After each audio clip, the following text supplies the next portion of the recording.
Buenas tardes a todos. Estamos acá reunidos con un invitado muy especial. Mi nombre es Jorge Chizano, soy el pastor de la iglesia Más Vida de Longview. Y estamos con alguien para nosotros muy especial que ha venido a compartir un tiempo maravilloso. Y lo tenemos acá con nosotros y realmente nos sentimos honrados, nos sentimos agradecidos con Dios por este hermoso tiempo.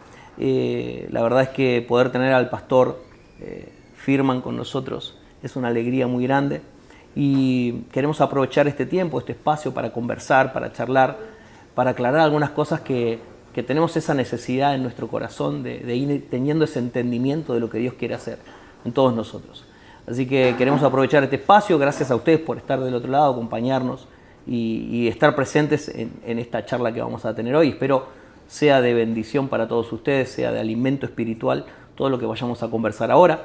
Tenemos algunos amigos que nos acompañan acá, que también tienen preguntas y vamos a tener un tiempo de ida y vuelta, creo yo, súper enriquecedor, así que estén atentos a todo lo que viene. Pero bueno, sin más rodeos, quiero darle la bienvenida al pastor David Firman, que nos acompaña. Bienvenido, pastor. Excelente, gracias. Un honor, un placer estar compartiendo este tiempo con ustedes. Estamos muy contentos y la verdad, bueno, vamos a aprovechar, vamos a ir derecho a lo que queremos, que es aprender más, conocer más esta realidad que es Cristo, la cual Dios nos ha llamado a pertenecer y a permanecer. La verdad es que surgen muchas preguntas, pastor, cuando empezamos a hablar de la cruz, del alma, de cómo gestionar la vida. Y queremos aprovechar este espacio para poder conversar y sacarnos algunas de esas dudas que tenemos. Yo particularmente quiero hacerte algunas preguntas, pastor, y yo sé que algunos de los que están acá también nos han pasado algunas preguntas y también van a estar en libertad de preguntar, de levantar la mano y decirlo si tienen alguna duda o algo. Yo particularmente, a mí me gustaría, yo soy un amante de las definiciones, ¿no? Y me gustaría que podamos dar una definición de, si alguien acá presente podría decir, una pregunta es, ¿qué es la cruz? ¿No? ¿Qué es la cruz? Porque hablamos de la cruz, del antes y después de la cruz, y de la vida de Cristo que viene a aquel que está crucificado. Pero ¿qué es la cruz? Si tuviésemos que definir la cruz, ¿cómo la definirías vos? Ok. Bueno, tenemos ahí un portón gigante para una hora de charla, pero en realidad cuando hablamos de la cruz hay varias maneras de ver la cruz. Una es la cruz eterna, lo que Dios llama la obra de la cruz, ¿sí? O la palabra de la cruz, como decían los apóstoles. Y si Cristo es la palabra y la cruz es la experiencia, ¿no?, que Él tuvo que atravesar, estamos entendiendo que la palabra de la cruz es una sola cosa que no se puede separar. Cuando hablamos de la cruz eterna, estamos hablando de la obra que Dios pensó como la manera de recuperar todo lo que se había perdido en el origen. La vida que Dios había pensado para el ser humano, el ambiente espiritual diseñado por Dios, el ser humano integral, espíritu, alma y cuerpo. Entonces hay una obra que es la solución de Dios para los problemas humanos, o el problema humano, que es la muerte.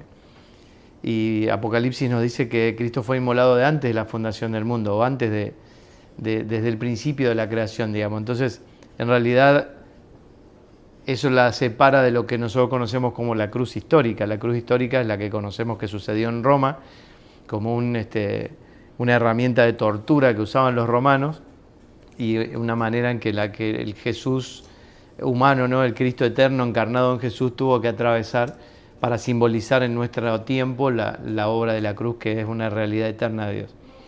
Y después podemos hablar de la cruz diaria, la cruz como la herramienta que Dios usa, símbolo de puerta, símbolo de muerte, ¿no?, de límite.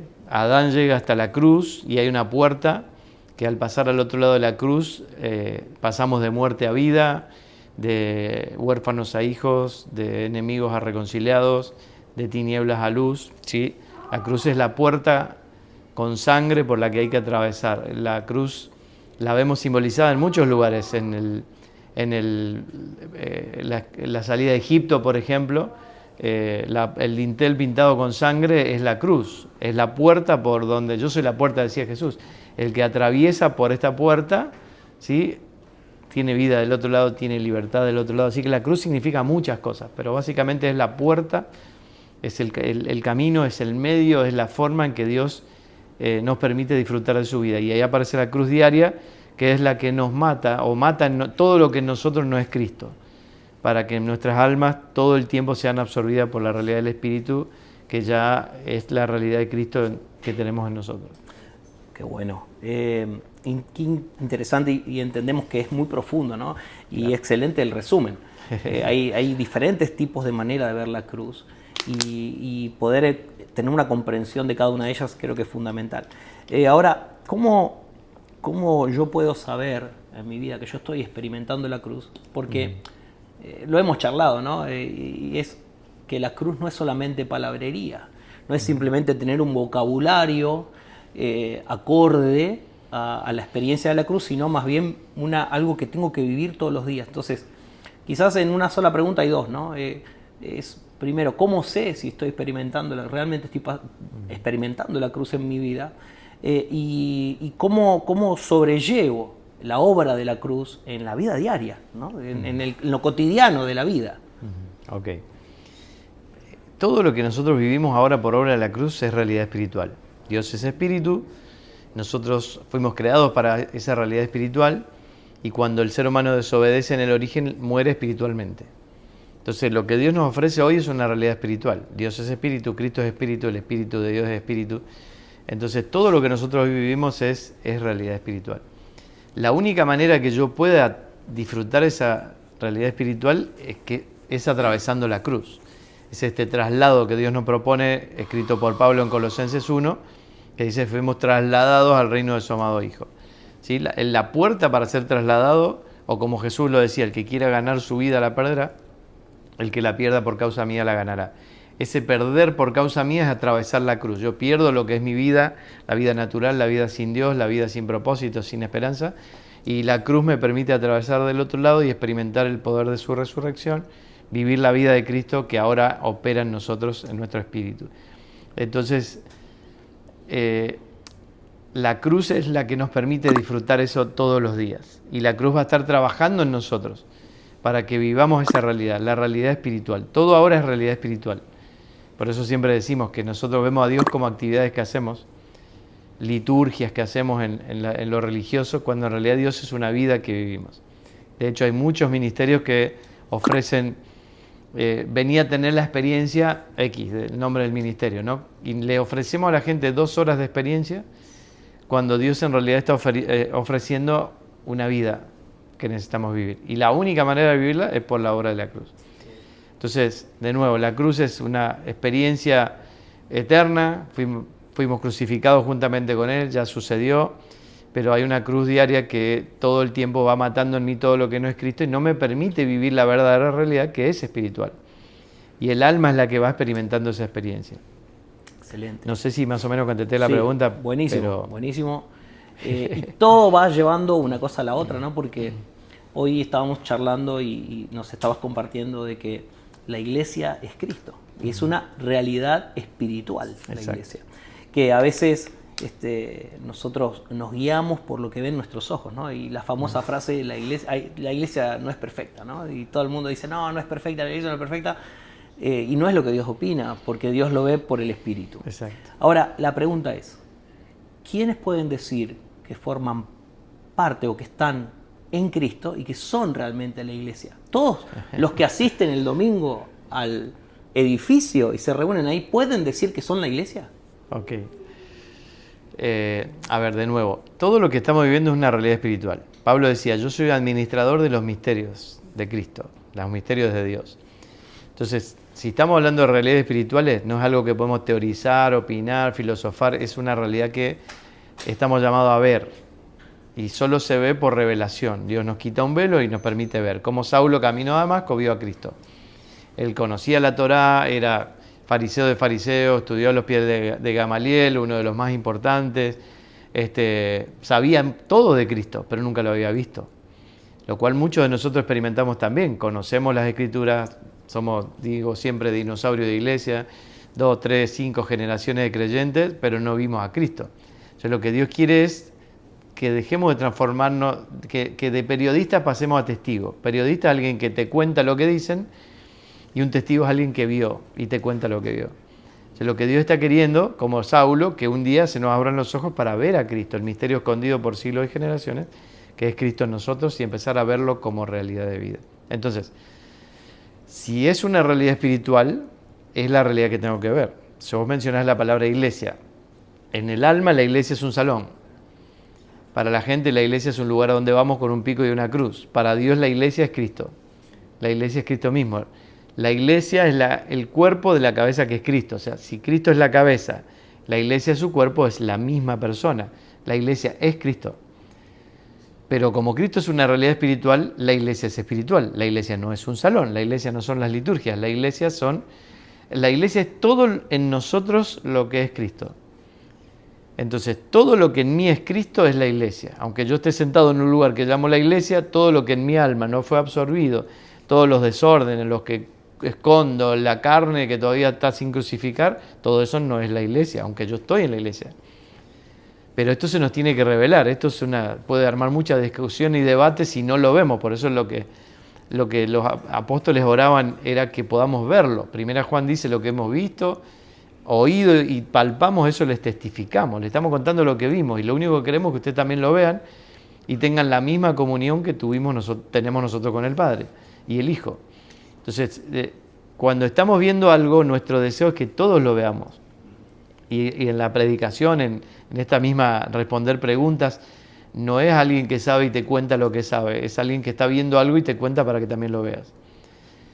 Entonces Dios nos está llamando a toda la iglesia a ver lo mismo. Por eso Pablo decía, sean todos mismo sentir, del mismo parecer, pensando lo mismo, hablando lo mismo. Eso no es una utopía, esa es la realidad de la iglesia que está conectada a una cabeza. Cuando te preguntan, ¿vos qué opinas, Jorge, de tal cosa? Esa pregunta ya arranca mal, porque supuestamente vos no debieras opinar nada, porque el cuerpo no opina. El dedo no opina, el codo no opina, el ombligo no opina, opina la cabeza. ¿Dónde está la mente de Cristo? En la cabeza, está en Cristo. El cuerpo está conectado a la mente de Cristo.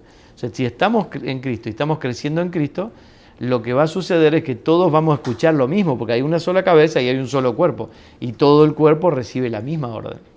O sea, un riñón no puede decir, no voy a filtrar, el pulmón no puede decir, no voy a filtrar aire, el corazón no puede decir, hoy no voy a bombear sangre, no tengo ganas.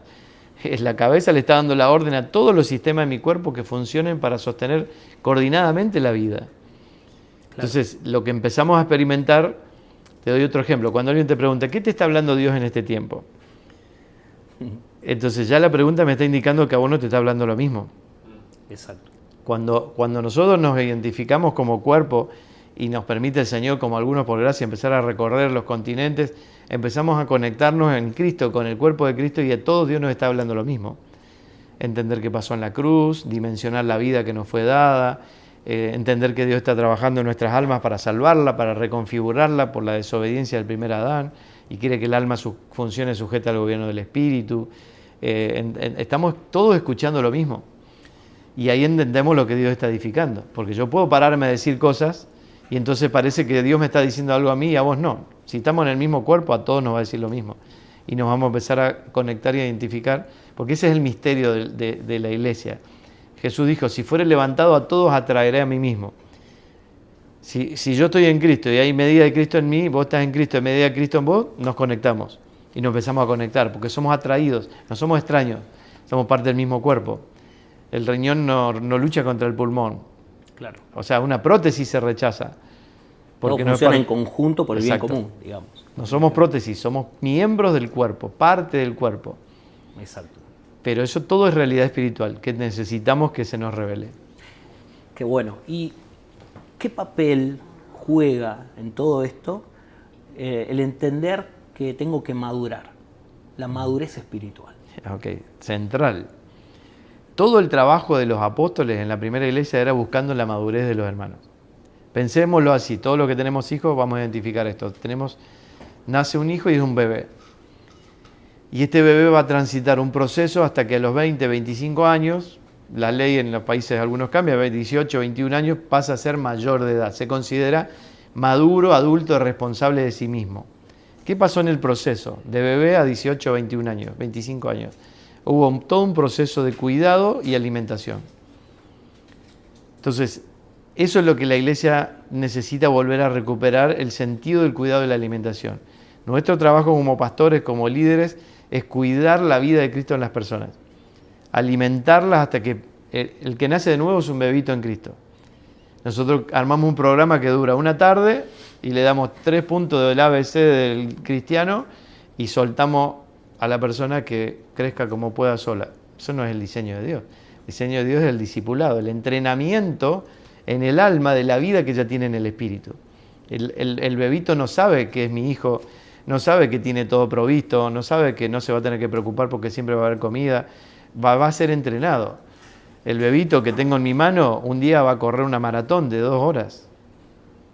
No sé cuántas millas son, 42 kilómetros, una maratón completa. Pero ¿qué pasó? En el medio alguien le inyectó algo, le cambiaron los huesos, le pusieron otros músculos. No, el mismo bebé que se va a desarrollar y en un momento va a entrenar tanto que va a poder aguantarse correr una distancia muy larga en 2 horas. Entonces, en la vida de Cristo es exactamente igual. Nacemos de nuevo y el proceso a la madurez es la propuesta del Espíritu. Es que yo llegue a un punto donde mi alma sabe y entiende todo lo que tiene en el Espíritu. Tomo el ejemplo de Pablo escribiendo a los Gálatas. Pablo dice, cuando vos ves 2 niños, uno es esclavo y el otro es el hijo del dueño, los 2 se ven iguales, solo que uno es dueño de todo. ¿Puede administrar lo que es dueño? No, porque es un niño. Cuando llega a la adultez va a ser administrador de lo que es heredero y el otro no. Entonces, lo que Dios está buscando es, Jesús es un ejemplo de eso. A los 12 años él dice, Dios es mi papá, tiene negocios en los que me tengo que ocupar. Pero Dios hace silencio y no dice nada. Todavía no tenía la madurez para administrar el propósito, la asignación en su propósito. Entonces, ¿qué hace? Él se va a su casa, se sujeta en obediencia a sus padres hasta los 30 años. Hay un proceso de 30 años en el que él como humano tiene que transitar un padecimiento, dice Hebreos, por lo que padeció aprendió obediencia. Los padres tienen que entrenar a sus hijos en obediencia y cuando Jesús termina, gradúa de su casa, sale de su casa y Dios dice, este es mi hijo amado, estoy complacido. ¿Estás listo? ¿Por qué? Porque está listo para obedecer. Él sale de su casa y empieza a decir, mi comida es hacer la voluntad de mi Padre, solo vivo para obedecer, nada hago por mi cuenta. Una persona madura administra el propósito de Dios, una persona inmadura lo echa a perder. Wow. Una persona inmadura piensa solo en sí mismo. Cuando volvemos a un viaje, ¿qué te dicen tus hijos chiquitos? ¿Qué me trajiste? ¿Qué regalo me trajiste? El maduro, mi hijo tiene 24 años, mi hija 20 y ahora voy a estar varias semanas fuera de mi casa y ellos están administrando la casa, cierran, apagan las luces, cortan el pasto, limpian la piscina, hacen todo lo que hay que hacer, aunque yo no esté. ¿Por qué? Porque allá tienen la madurez de administrar. Ven, cuando maduramos, y es un buen ejemplo lo de los hijos. Me acuerdo de chiquito decirle a mis hijos, apaga la luz, cierra la puerta, el aire está encendido. Y en la medida que van madurando y van creciendo, empiezan a tener conciencia de administración, conciencia del costo, y solo cierran la puerta, solo apagan las luces, cuidan el agua. ¿Qué pasó? La madurez le permite tener conciencia y empiezan a ser colaboradores en la administración. Lo que Dios quiere para nosotros es que colaboremos con su plan, con su propósito. De la única manera que eso puede suceder es que maduremos. Claro, la persona madura. Digamos que en la inmadurez hay demanda. Exacto. ¿No es cierto? Y en la madurez hay entrega. ¿Podríamos decirlo de esa forma? El don de la oveja lo llamo yo. No está en la lista de dones del apóstol Pablo, pero es dame, haceme, ¿no? Todo, el hombre piensa en sí mismo nada más el niño. Dame, le sale la oveja de adentro. Y el maduro quiere administrar. O sea, puede administrar y Dios puede confiar en esta persona. Claro, claro. Y hablando dentro de lo que estamos conversando, ¿no? La inmadurez, entonces sería un obstáculo muy grande para el cumplimiento del propósito eterno de Dios, que es darse a conocer, ¿no? Entiendo que cuanto más maduramos, mayor expresión de Cristo. Exacto. Pero por eso es la necesidad de madurar. Y ahí hay un punto interesante. ¿Cómo medimos? Yo siempre digo que soy dinosaurio de iglesia. 3 generaciones de creyentes, mis hijos la 4ª generación. Mi esposa es 4 generaciones de creyentes, mis hijos por el lado de ella son la 5ª generación de creyentes. Entonces, ¿cómo mido madurez? ¿Por años en el Evangelio? Yo tuve 40 años en el Evangelio y no entendía consumado es, no entendía que se perdió en el origen. No podía contestar las preguntas básicas del Evangelio, siendo que había estudiado en el seminario bíblico, había escrito algunos libros, hasta que el Señor nos empieza a abrir los ojos, nos empieza a mostrar. Y entonces, ¿cómo mido madurez? Por entendimiento, no por años. Podemos tener muchas personas, muchos años en el Evangelio, que desprestigian el Evangelio, desprestigian la iglesia, desprestigian a Dios. Por eso la gente dice, ¿y este es creyente? Yo no quiero saber nada con Dios. Porque estafa, miente, engaña a la esposa, al esposo, o sea, hace los mismos chanchullos que cualquier persona que no es cristiana. Entonces, ¿qué está mostrando? Inmadurez. Miren, Pablo, en 1 Corintios, Pablo dice, vine a ustedes a traerle comida sólida y no le pude dar porque son niños, le tengo que volver a dar la lechita. Y él identifica dos cosas, esto es gravísimo. Dice, hay entre ustedes celos y hay divisiones. Y eso lo identifica como carne, como niñez, como inmadurez. O sea, creo que estamos todos fritos porque celos y divisiones es un símbolo de inmadurez. Entonces, ¿qué hace Pablo? Fíjense ¿qué produce la inmadurez? Que Pablo se tuvo que guardar cosas que tenía para dar y no se las pudo dejar. Produce retraso. ¿Qué produce la madurez? Que haya avance. Entonces, en la medida que vamos avanzando, por ejemplo, yo estoy viendo toda esta realidad y pudiendo entender más de la obra de la cruz, del propósito eterno de Dios, de lo que Dios está edificando en esta generación, a mis 53 años. Pero mi hija de 20 y mi hijo de 24 también lo están viendo en este momento. ¿Qué produjo Dios? Una redención de tiempo de 30 años en una generación. Wow. Yo empecé a trabajar con ellos de muy chiquito, hace 10 años vengo trabajando esto que estoy entendiendo, y ellos de su adolescencia, casi su adultez ahora, si ellos estuvieran sentados en este lugar, le estarían diciendo lo mismo que estoy diciendo yo. Entonces Dios se ganó 30 años en una generación. La madurez no se mide por tiempo, ellos están adelantados a mí en el tiempo. Claro. Se mide por entendimiento. Perdón que el ejemplo no es autorreferencial. Sí, no, para que se entienda bien el punto, ¿no? O sea, entonces, no tomemos no seamos soberbios, orgullosos de los años en la iglesia que estamos, porque en realidad si no entendemos nada es como si fuéramos niños. Claro. En realidad puede venir una persona nueva, nace de nuevo, no entiende nada del Evangelio y al poquito tiempo lo único que entiende es la obra de la cruz, Cristo operando en mi interior, la voluntad del Padre, el propósito eterno de ser su imagen, darlo a conocer. Cristo en nosotros es la imagen del Dios invisible, y vos tenés una persona de 1 o 2 años en el Evangelio que sabe más que uno de 30 años en el Evangelio. Wow. No es saber, vive, sabe como vida, ¿no?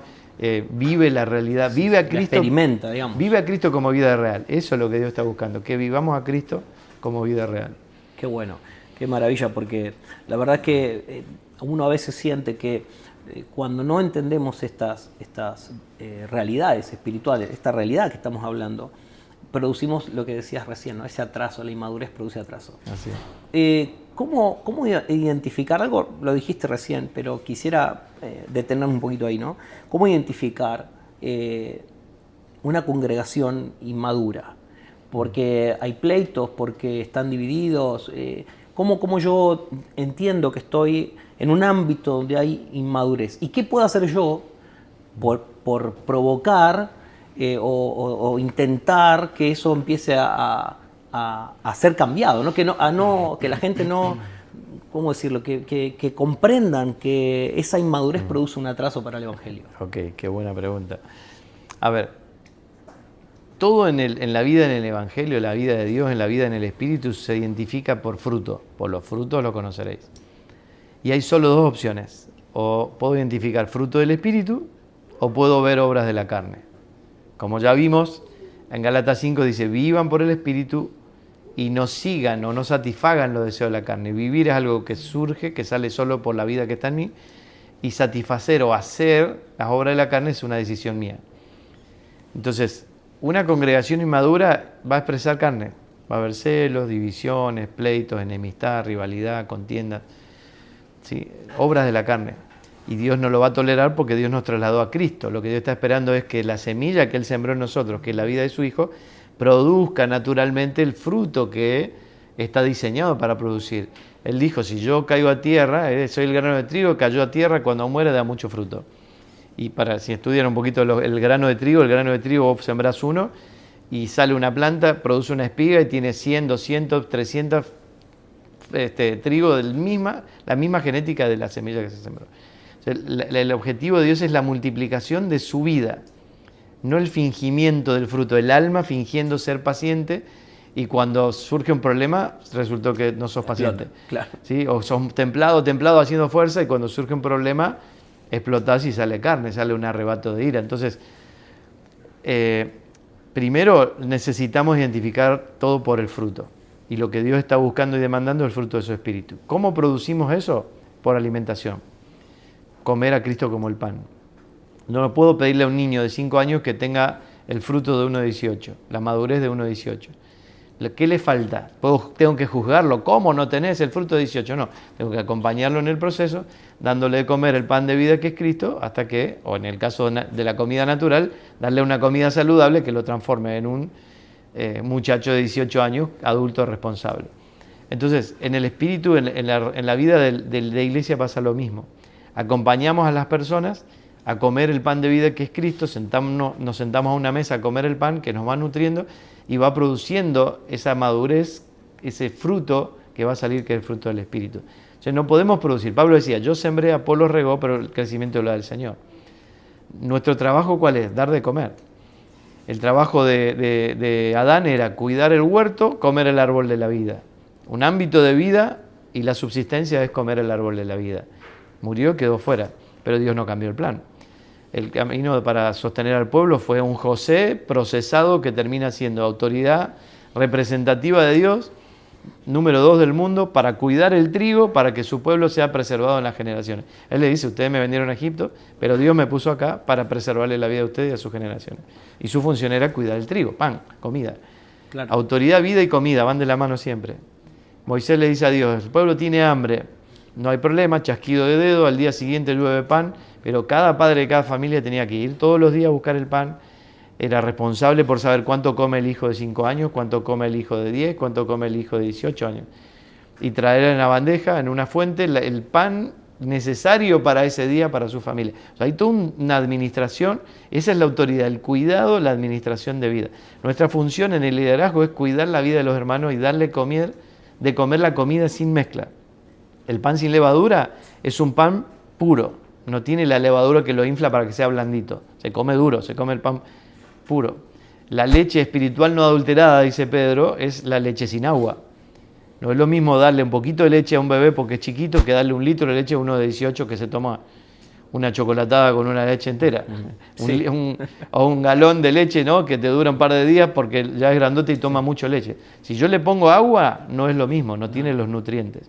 Nuestra función, ¿cuál es? Es darle el pan puro, darle la leche pura, que es la palabra, que es Cristo, sin mezclas, que va a ir produciendo la madurez, y entonces la iglesia lo que vas a experimentar es la solidez, la madurez de los hermanos que están firmes en Cristo, que producen el fruto del Espíritu. La madurez, una manera fácil de verla es que a los hermanos nos pesa más si honramos a Dios o no produciendo el fruto del Espíritu que si un hermano me hizo daño. O sea, si a mí me pesa más que mi hermano me hizo daño, lo que me está pasando es que hay justicia propia y deseo de venganza, y hay división y hay enemistad, lo cual es carne. Es un síntoma de inmadurez. Cuando a mí me pesa más honrar a Dios y quiero la expresión del fruto del Espíritu, voy a la cruz, me niego, no me voy a pelear con mi hermano, lo perdono, yo tengo razón, pero igual voy a la cruz. Jesús es el justo muriendo por el injusto. Entonces, eso es lo que produce el Evangelio. Personas que están dispuestos a soportarlo todo, porque el mayor peso, lo que más les pesa, es que a la hora de la auditoría, a la hora de acostarte a dormir a la noche, dormís con la conciencia tranquila que honraste a Dios y de vos salió fruto del Espíritu y no salió carne. Esa es madurez. Qué interesante. Y la verdad que hay mucho por hablar al respecto y es un tema que a mí realmente me va llevando, y vos, mientras hablas, me van surgiendo más preguntas para hacer. Pero me gustaría por ahí que podamos también algunas preguntas que hicieron aquí nuestros amigos que nos acompañan. Tengo acá algunas de ellas. Las que se puedan. Las que se puedan responder. Dice, ¿cómo puedo dejar la adicción a algo? Dice, si es que me doy cuenta de que eso me está controlando. Ok. Bueno, la adicción funciona en el plano del alma. ¿Sí? Esto es muy importante, separar la realidad del espíritu de la realidad del alma. ¿Sí? En el espíritu es como un espacio para contener a Dios. Es el lugar donde somos regenerados, nacemos de nuevo y volvemos a la vida en el espíritu, y es la habitación de Dios, mi espíritu. Como lo era el lugar santísimo en el templo, ¿no? Y en el plano del alma es donde Dios está trabajando, y el plano del alma es mi mente, mis emociones, mi voluntad, es la computadora del ser humano. Y ahí hay que revisar a qué está conectada el alma, si a la realidad del espíritu o a la carne.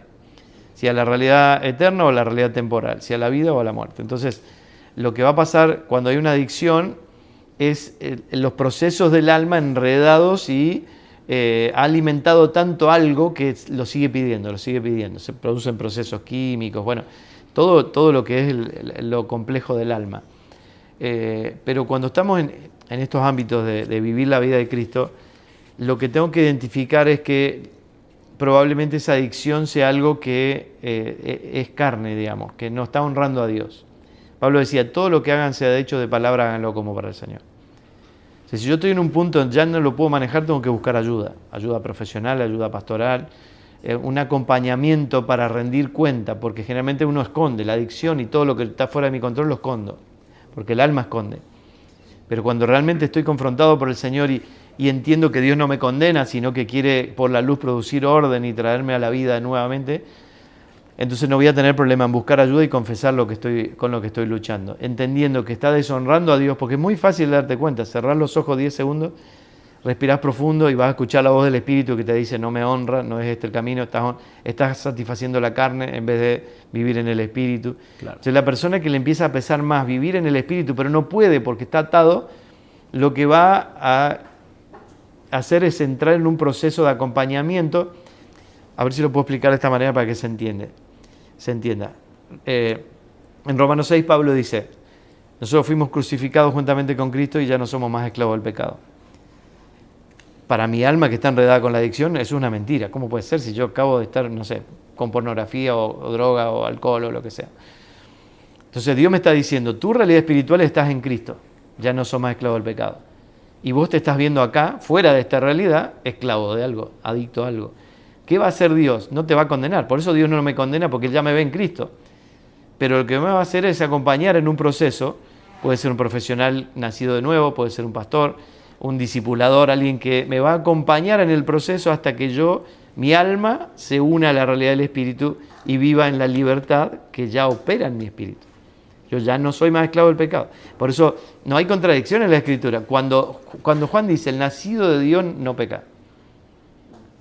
Claro. Pero yo me veo pecador. Entonces, o la Biblia miente o yo miento. O Dios miente o yo miento. Claro, el nacido de Dios, el hijo de Dios no peca. Cristo en mí no peca. Cristo en mí no es adicto a nada. En mi espíritu no hay adicción, no hay pecado, no hay problema de identidad sexual, no hay ansiedad, no hay depresión, no hay nada. Hay un absoluto reposo. Toda la obra de Dios operando en mi espíritu en plenitud total. Es mi alma la que está enredada. Entonces, pero el alma no es la realidad. La realidad es la obra la realidad es la obra de la cruz que ya me metió en Cristo y estoy completo en Él y soy hijo y soy amado y no soy más esclavo del pecado. Entonces, nuestro trabajo en el acompañamiento como profesional, en mi caso de la salud mental o discipulador o pastor, es acompañar a las personas a que sean una sola persona, que hay dos personas en un mismo ser. El que está en Cristo y no es más esclavo y el que está pecando y adicto. Dios te va a ayudar a ser una sola persona. Amén.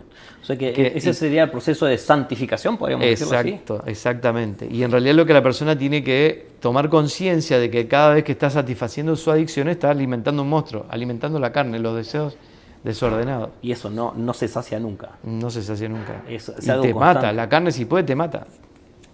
Literalmente. Sí, cuántas sobredosis, ¿no? Uno ve casos de sobredosis, un problema de transmisión sexual, una experiencia nomás, o sea, un embarazo necesita una sola vez. Tal cual. O sea, Qué tuviste un hijo fuera de matrimonio, te mató el matrimonio, te mató la vida, desprestigió el evangelio. O sea, la carne no es un juego. Por eso nosotros siempre hemos coqueteado con la carne, no pasa nada, nadie se muere y los escondo y parece que está todo bien. No. La carne está buscando matarte. Por eso Pablo dice, y es literal, el ocuparse del espíritu es vida y paz, el ocuparse de la carne es muerte. Es muerte. Wow. Qué fuerte, porque uno siempre, en esos, como decís vos, ¿no? El dinosaurio del Evangelio, siempre teníamos la tendencia de culpar al enemigo, ¿no? Culpar al diablo, el problema es el diablo, el mal está fuera de mí, el mal es lo que me quiere seducir y ya arrastrar. El enemigo está dentro, es la carne. Exacto, y hoy tener ese entendimiento, qué importante, ¿no? Porque entender que las tinieblas operan, por supuesto, ¿no? Porque claro. tenemos... la lucha no es contra carne y sangre, pero tener ese entendimiento de que mi verdadero enemigo va conmigo a todos lados. Es que la carne es así. es todo lo que no es Dios. La carne es lo natural en mí, lo no espiritual. Si fíjense, pensemos en Génesis 3, cuando el hombre desobedece, y esto es también, tenemos que verlo por revelación, pero es tan claro ahí en el Génesis, y Dios habla con la serpiente y le pone las reglas de juego, porque Dios nunca perdió la autoridad. Si Dios le dice a la serpiente, ahora te vas a arrastrar por el suelo y vas a comer polvo. Y al hombre le dice, polvo eres y a polvo volverás. ¿Qué le está diciendo a Adán? Desconectado de mí, sin mi vida sos polvo. Y la serpiente tiene autoridad para comerte. Tal cual. O sea, todo lo que está desconectado de Dios, la serpiente se lo va a comer.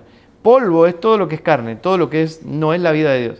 O sea, todo lo que en mi vida es carne, le estoy dando la autoridad al mundo de las tinieblas para que lo toque, para que me lo coma. Impresionante. Se puede perder. Entonces, si tomo conciencia de eso, ¿qué hago? Por eso Pablo dice, nuestra vida está escondida con Cristo en Dios. Claro, si Cristo es mi vida, todo lo que es Cristo en mí está escondido con Cristo en Dios. El diablo no lo puede tocar, no tiene nada que devolverme, no tengo que pelear con el diablo. Pero todo lo que en mí no es Cristo, sí lo puede tocar.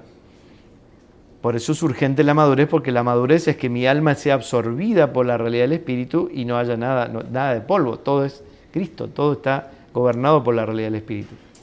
Qué bárbaro. ¿Podríamos definir la madurez como esa obra de la cruz de todos los días?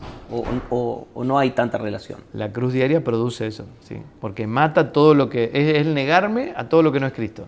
Buenísimo. Negarme a mis deseos, negarme a los deseos de la carne, negarme a la justicia propia. Excelente. Entonces la cruz va produciendo que todos los días más Cristo aumente en mi alma, porque mi espíritu está todo Cristo. No es que Dios me va a dar mañana una pierna de Cristo, después el otro brazo, no. Yo ya en mi espíritu la obra está completa. Y Hebreos 10 habla de esto. Fuimos hechos perfectos de una sola vez y para siempre en un solo sacrificio.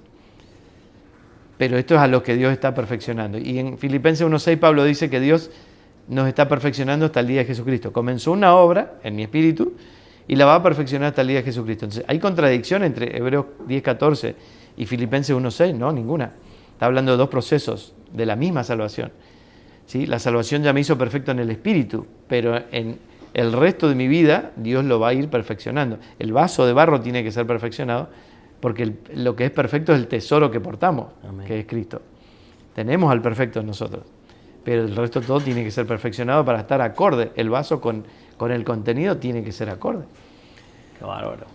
Y eso se da únicamente en ese proceso, ¿no? Ese Exacto. Proceso de todos los días. Pero de nuevo, esto es por revelación. O sea, ¿dónde está el texto bíblico que dice esto? Esto es el eje de todas las cartas apostólicas. O sea, yo estoy tratando de mencionar versos bíblicos para que no parezca que estamos inventando una teoría, para que veamos que esto en realidad es lo que Dios está planteando y lo que Dios está haciendo, y los apóstoles escribían acerca de esto. Pero tenemos que orar que se nos revele. Aleluya. Bueno, acá tenemos otra pregunta. Dice, ¿es suicidio filosófico comprometerse con Dios? Y dice, ¿quién sería yo para cuestionar la palabra de Él? Y dice, no deseo renunciar a mi autonomía mentalmente. Interesante, ¿no? Porque tiene mucho que ver con todo lo que venimos hablando. Sí. Es que está bueno porque Dios no nos anula como persona. O sea, yo sigo siendo David Firman con mi perfil de personalidad, mis rasgos, mi temperamento, mi carácter. Lo que Dios hace es pulirnos, es perfeccionar, la figura de perfeccionar. Dios nos está perfeccionando hasta el día de Jesucristo. O Efesios 4 que dice que Dios estableció las 5 gracias en la iglesia para perfeccionar a los santos. Perfeccionar es pasar una lijita para sacar una aspereza, no es formar algo, trabajar, cortar, armar un mueble, no, perfeccionar es lo final, es la pequeña pulida donde saco pequeñas asperezas para que quede terminado.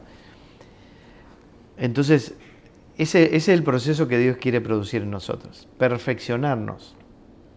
Wow. Ni me perdí, no sé qué estaba por contestar. Pero... No, eso, porque dice suicidio filosófico. Ahí vamos eso. Entonces, estábamos hablando de que Dios no nos anula. Si vemos a Lucas era un médico muy detallista, sus cartas, Lucas y el libro de los Hechos, tiene muchos detalles que los otros no podían dar, porque él por su formación pudo escribir de esa manera. Mateo tiene una formación que no la tiene Juan, Pablo tiene otra formación que no la tiene Pedro, y su perfil, su carácter, su personalidad, Dios no anuló ninguno ni los transformó todos cloncitos, todos igualitos.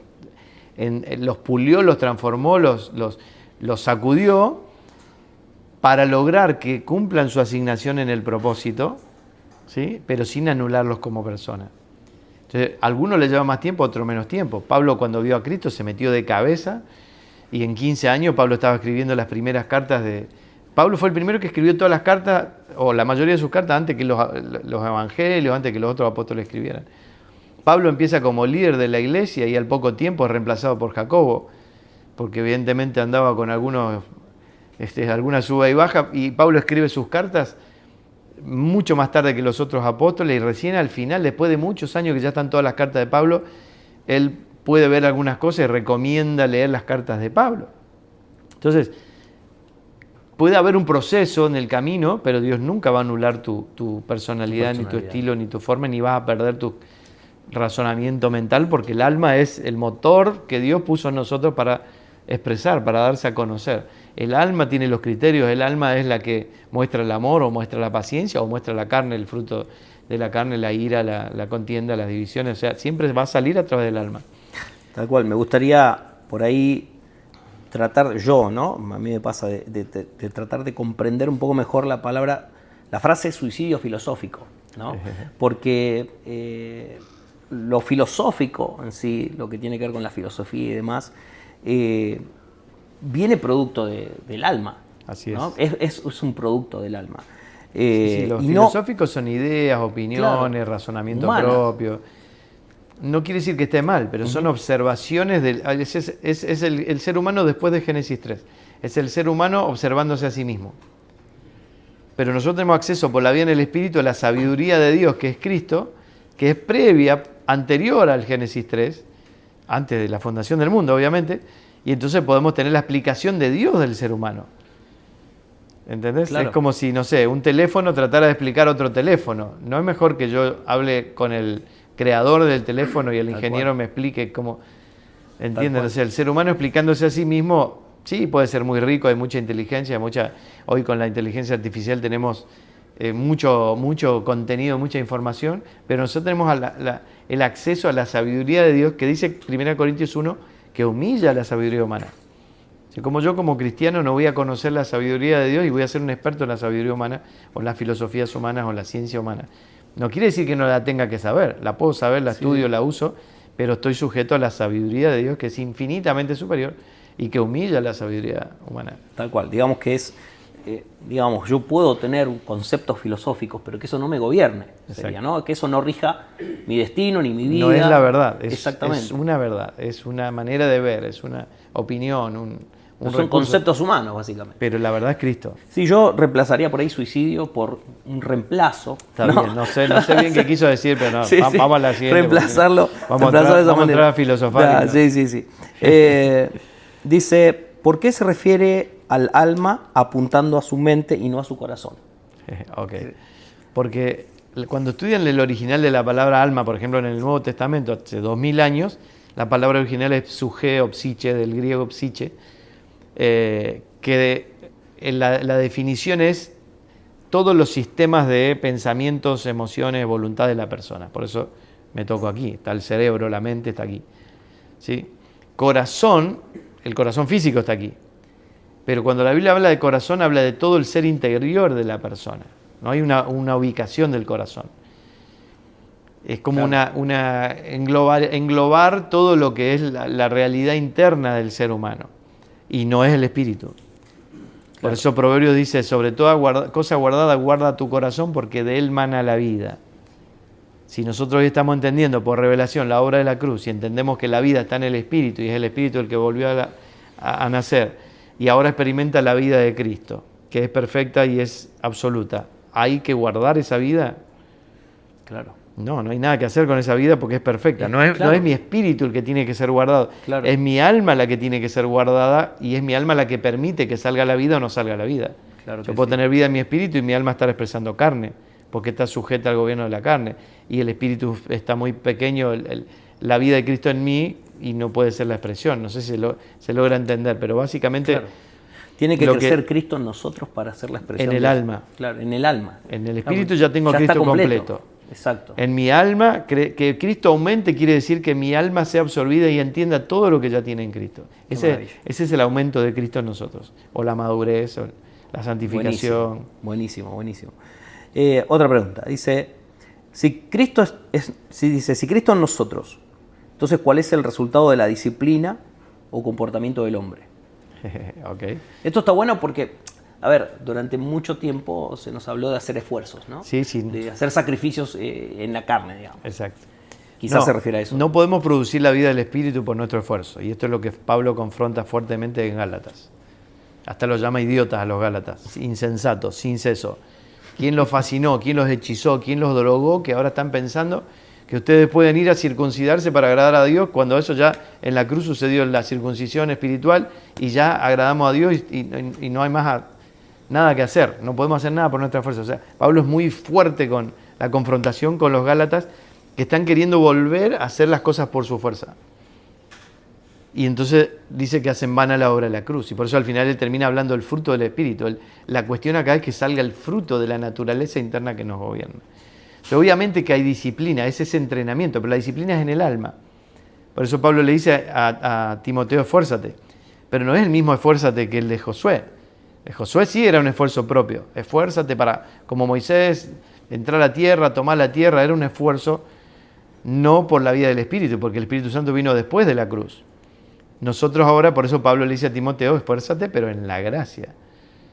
¿Y qué diferencia, no? Porque, esfuérzate en la gracia. Porque nosotros seguimos compartiendo el texto de Josué desde ese lugar. No, ¿no? Claro. No, mira, no te mando que te esfuerces. No es lo que Dios nos pide. Lo que Dios nos está pidiendo es que la disciplina sería rendirme, la disciplina sería matar mi carne, la disciplina es el ayuno, por ejemplo. Dios necesita que yo ayune para torcerle el brazo y ganar lo que quiero que haga, no.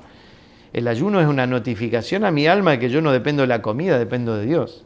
Claro. Eso básicamente es el ayuno. Y cómo cambia todo ese concepto, ¿no? Porque claro. Pareciera que siempre hacemos, como dicen, se suele decir, ¿no? Son huelgas de hambre, por queriendo obligar a Dios a hacer algo. Exacto, exacto. Por eso necesitamos entender que son las realidades espirituales las que Dios nos pide. Por eso, por ejemplo, el diezmo, las ofrendas, si nosotros lo entendemos como una expresión de generosidad. Cuando Pablo en 2 Corintios 9 habla de las ofrendas, dice, den con generosidad cada uno como propuso en su corazón. Yo miro mi corazón y mi corazón no va a proponer dar nada. Pero cuando él habla de ese, ahí me está diciendo, miren hacia adentro, miren ustedes tienen la generosidad de Dios que es Cristo en ustedes. Dios de tal manera amó al mundo que dio a su propio Hijo. O sea, Dios nos dio de sí mismo. Eso es generosidad. Yo tengo la generosidad de Dios dentro de mí. Lo que naturalmente va a salir de mí si Cristo aumenta es dar. Entonces, ¿nosotros qué hacemos? El alma dice, no, el diezmo son el 10%, 9,99. Y hacemos hasta, redondeamos finito y redondeamos para abajo. En el nuevo pacto es el 100. Yo si doy el 10, ¿qué estoy haciendo? Le estoy recordando a mi alma que no dependo del dinero, dependo de Dios. Y el resto, el 90%, sigue siendo de Dios y yo soy solo administrador. No es que lo doy el 10 a Dios y el 90 es mío, hago lo que quiero con el 90. El 100 es de Dios, porque en el nuevo pacto, después de la obra de la cruz, no existe más mi vida. Yo fui trasladado al reino de su amado Hijo, morí en la vida vieja y vivo ahora la vida en Cristo. Mi vida es Cristo. El 100 es de Dios. Mi cuerpo es de Dios, mi vida es de Dios, mi matrimonio, mi, no es mío. Lo que vivo es Cristo, dice Pablo. El vivir es Cristo. Claro, no hay dos vidas, digamos. ¿No? Mi vida por un lado y la vida de Cristo por otro, que vivo el fin de semana cuando voy a la reunión de la congregación, digamos. Exacto, es una sola vida y es espiritual. Entonces, volviendo al ejemplo del dinero, Pablo dice, den como propuso en su corazón, no por tristeza ni por necesidad, dos cosas que la iglesia hace.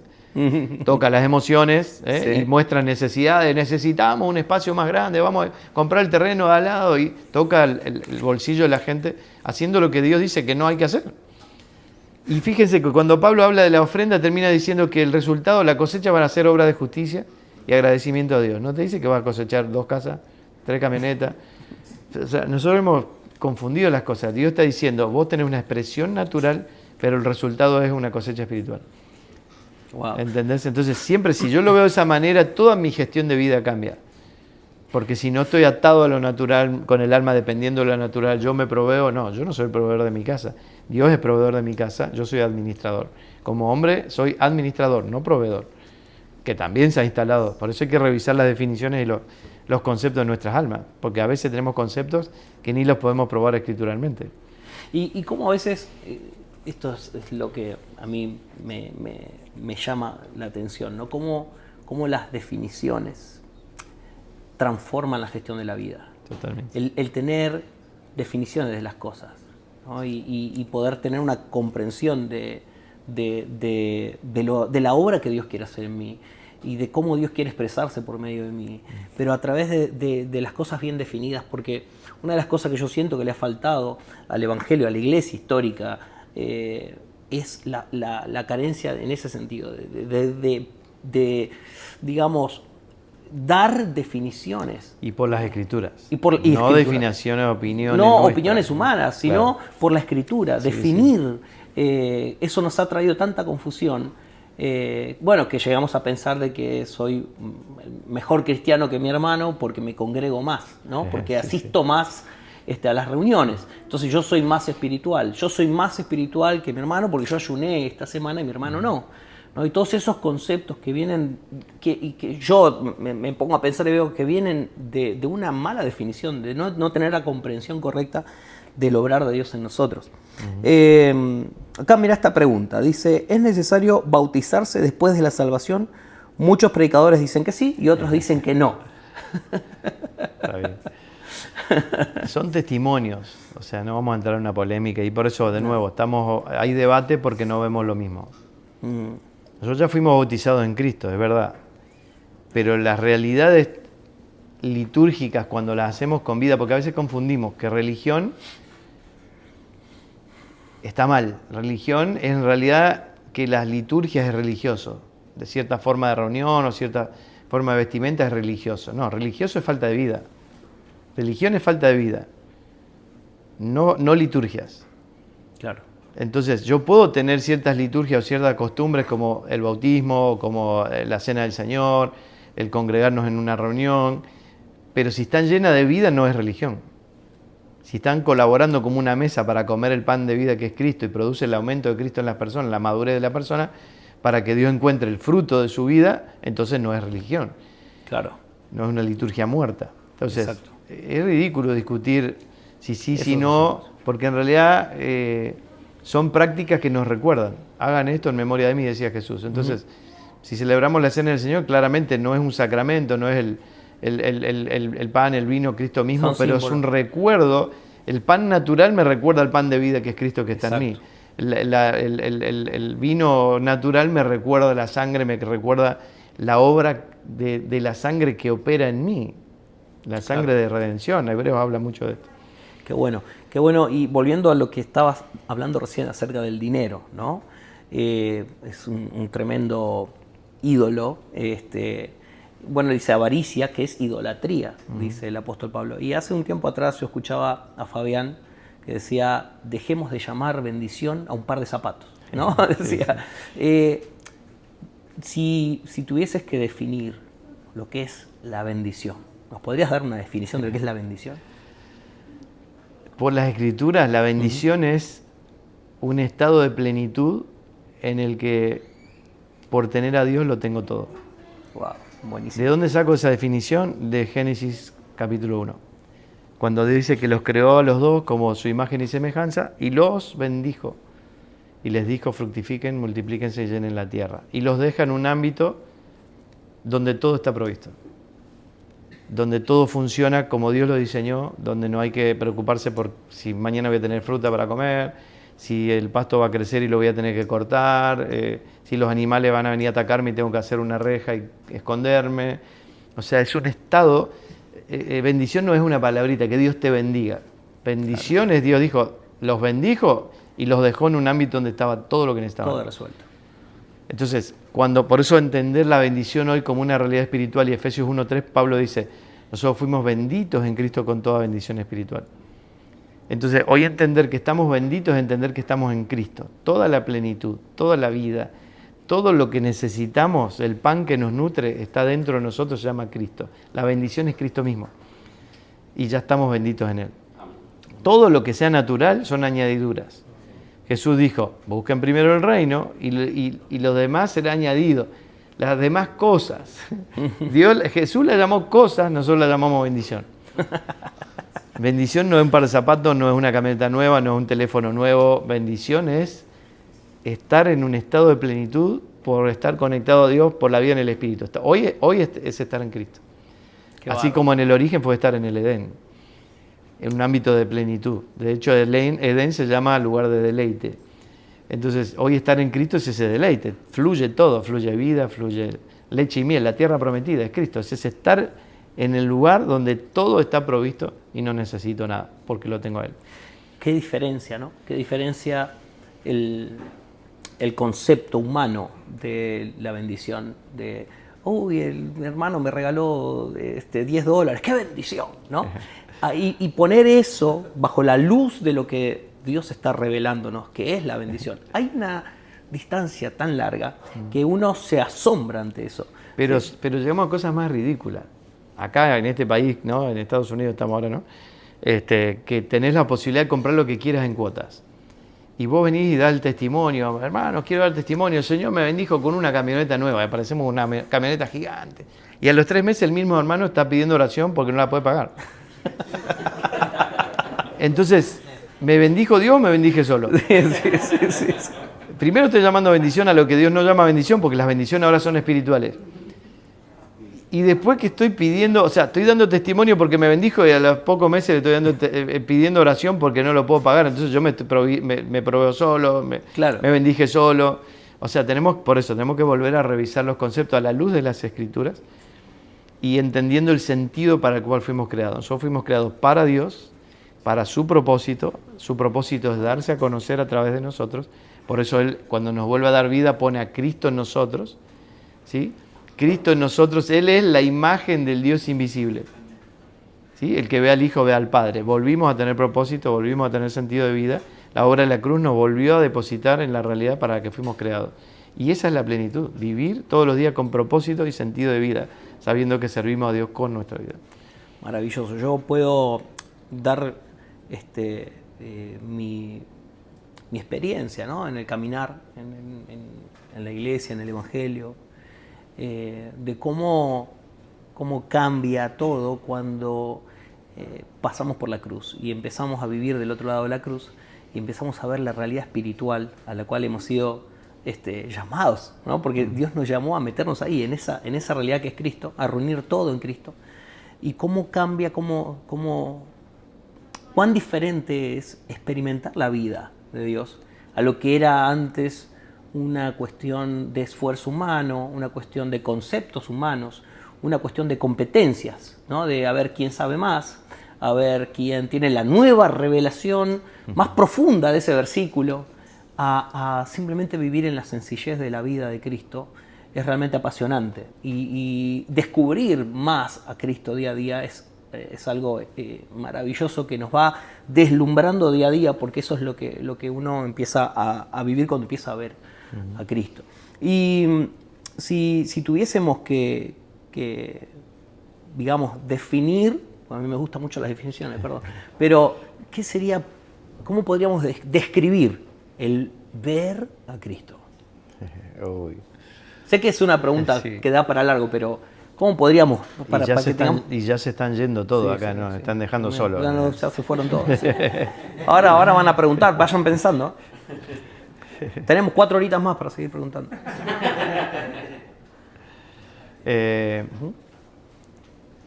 Ver a Cristo, qué buena pregunta. Primero es una realidad espiritual. ¿Sí? Perdón. Sí. Ver a Cristo es una realidad espiritual. O sea, ver a Cristo es que se me abran los ojos del entendimiento. Pablo, los apóstoles oraban por esto, que recibamos espíritu de sabiduría y revelación,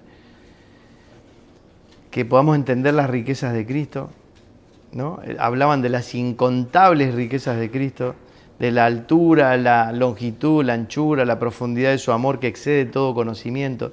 Entonces, no es algo fácil de definir. Me gusta cómo lo define Austin Sparks en la Escuela de Cristo, y él dice que cuando uno ver a Cristo es como estar parado frente a un vasto mar. Uno está en la playa y ve que el mar se pierde, ¿no? Y uno ve esa inmensidad y que te das cuenta que no vas a nunca llegar a descubrir todo lo que hay ahí, ver cada gota de agua, cada espacio, o sea, Cristo es infinitamente superior. O sea, ver a Cristo es la experiencia de Pablo. Ve a Cristo camino a Damasco y él un día da testimonio y dice, yo iba camino a Damasco, consuelo de Dios, y vi al Señor. Y entonces su vida en la niñez empieza pensando, ese día vi a Cristo. Pero después le empieza a ver más y más y más y más y más, porque es infinito. Entonces, en un momento le escribe a los Gálatas en el capítulo 1 y le dice, agradó a Dios revelar a su Hijo en mí. Entonces, ya de camino a Damasco se fue más atrás. Y empieza a darse cuenta que a Dios se le ocurrió revelarle al Hijo, y ahí comienza todo, ¿no? Y en el mismo capítulo 1 de Gálatas él dice, agradó a Dios escogerme en el vientre de mi madre.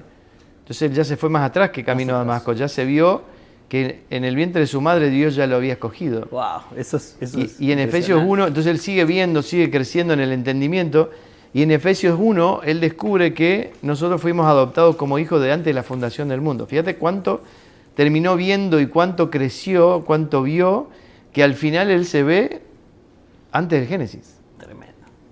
Bueno, eso humanamente no se puede explicar, por eso hay definiciones que no son...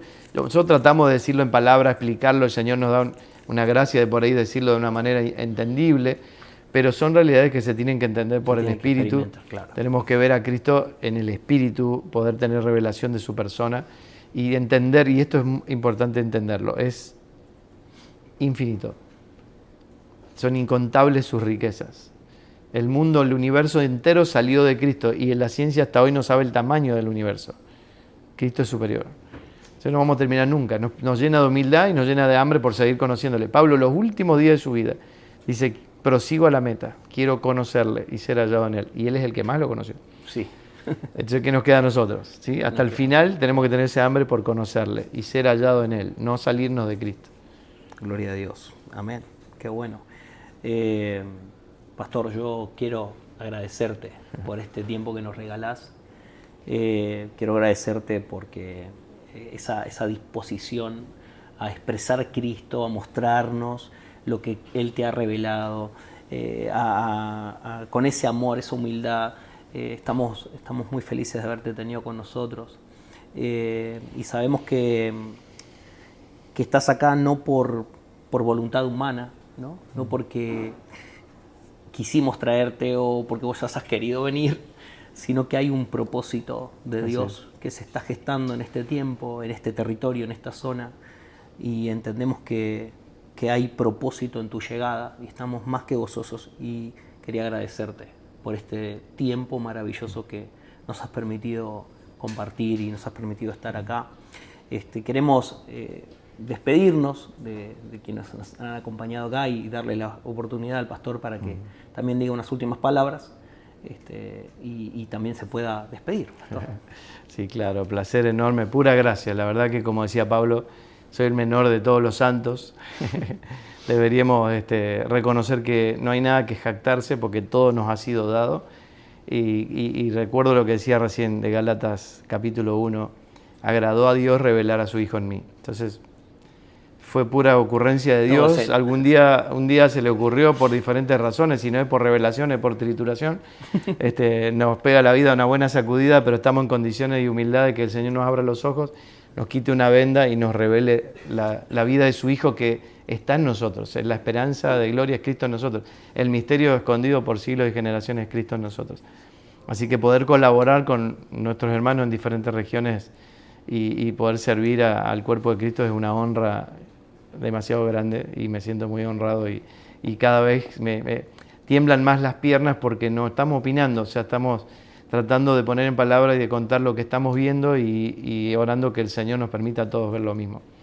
Eso tenemos que entenderlo. Si alguien cuenta algo y digo, mira lo que está, ¿qué Biblia lee? ¿Qué está viendo? No, es alguien que hizo un proceso en el camino que todos estamos haciendo, solo que está un poco más adelante. Así es. ¿Sí? Entonces, si yo hablo con un niño que está en la escuela primaria y con uno que está en high school, en el secundario, el niño del primario, del kinder, del jardín de infantes va a llegar al mismo lugar que el otro si sigue el mismo proceso. Entonces, lo que tenemos que garantizar es que todos sigamos el mismo proceso, comiendo el mismo pan, escudriñando las Escrituras, considerando, poniendo en consideración, como dijo Pablo, considera lo que digo y Dios te dé entendimiento en todo. Amén. Entonces, los animo a considerar. Todo esto que estamos haciendo es poner en consideración. Las Escrituras dicen esto, estamos viendo el plan de Dios, viendo la obra de la cruz, viendo lo que Dios está produciendo, viendo lo que Dios está produciendo en todas las naciones y buscando que todos veamos lo mismo. Amén, gloria a Dios. En eso estamos. Placer. Y sabemos que Dios está haciendo una obra gloriosa en este tiempo en la iglesia a nivel global y la verdad es que nos sentimos parte de todo eso que Dios está haciendo. Gracias por este tiempo, Pastor Firman. Es una alegría y nos despedimos. Gracias a todos por acompañarnos en todo este tiempo y espero que Cristo siga obrando en sus corazones y haciendo su obra en todos ustedes. Amén. Saludos.